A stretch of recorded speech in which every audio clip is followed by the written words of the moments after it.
Hey everybody, this is Peter in Phoenix, Arizona. Today I want to talk about your earnest money deposit.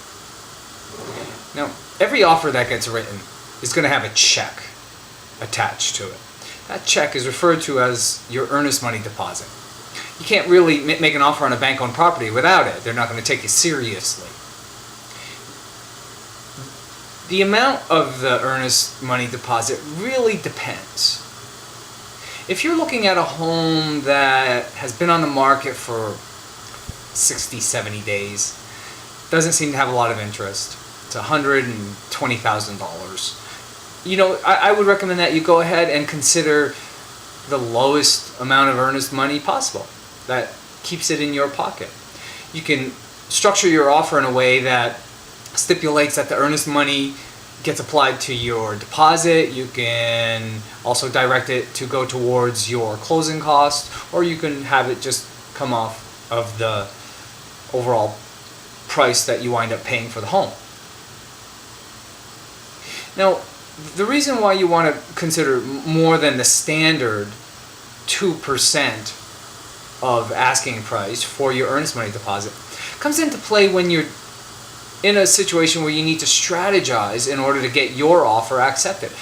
So, as an example, let's consider a property in the Central Phoenix corridor that is listed at $130,000. Your agent calls up and finds out that there's a couple offers in, but the asset manager is willing to take your offer as long as you get it in before the close of business that day. Imagine that the two other offers are going to be FHA candidates.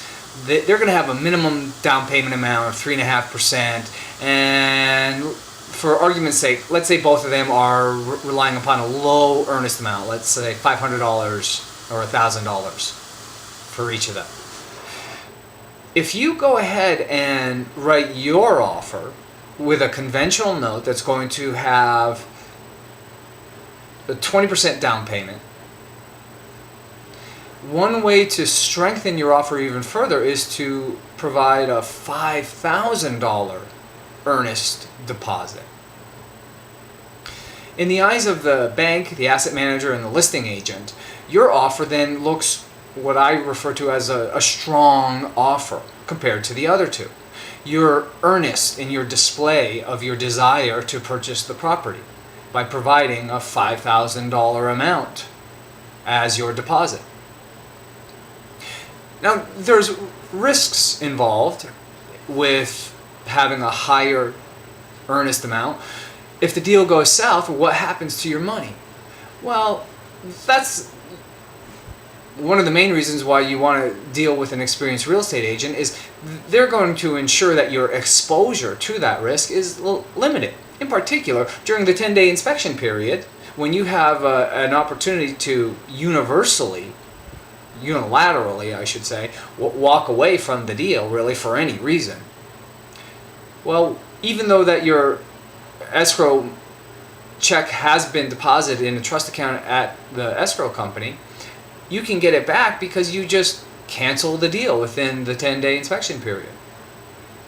Now, there's ways that you can get your earnest money back even after the 10-day inspection period, but that's another discussion. Overall, the earnest money is a really important part of the overall strategy that you want to take when you're purchasing a foreclosed home.